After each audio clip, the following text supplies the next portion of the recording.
ادامه خبرها.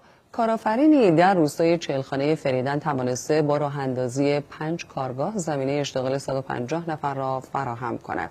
به گفته فرماندار فریدن در سال 1402 162 میلیارد تومان تسهیلات کم بهره به کارگاه‌های کوچک داده شده.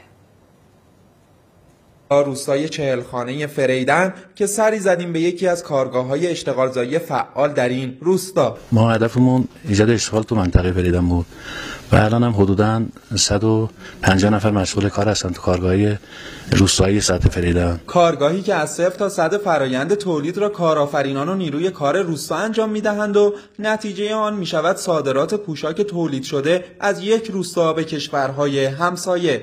پارچه‌های خام از کارخانه که تهیه می‌کنیم توی کارگاه جدا برش می‌زنیم و بعد تو کارگاهی که قبلا خدمتتون بودیم بحث دوخت و دوزش انجام میشه و چون این پارچه خام تهیه میشن بعدش مراحل سنگشور و تکمین پارچه تو همین کارگاه انجام میشه.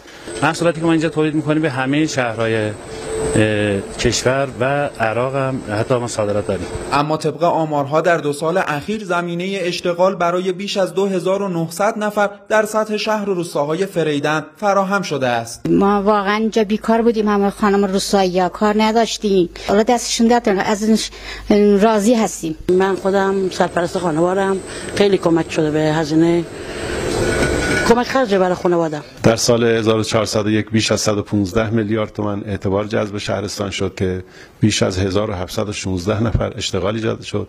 در سال 402 با توجه به همون سال گذشته که ادامه همون برنامه بود بیش از 1200 نفر اشتغال ایجاد شد و بیش از 162 میلیارد تومان تخصیص اعتبار به شهرستان داده شد. تولید و اشتغال با مشارکت مردم که اقتصاد روستاها را پویا نموده است. ما خودمون مهاجر بودیم، ما یه چند سالی بیرون روستا بودیم، تو یکی از شهرهای همین دوره اصفهان بودیم که اول نفرم خودمون برگشتیم، بعدم اومدیم که هدفمون یکی از اهدافمون همین بود که مهاجرت پیش نیاد دیگه بعد از این.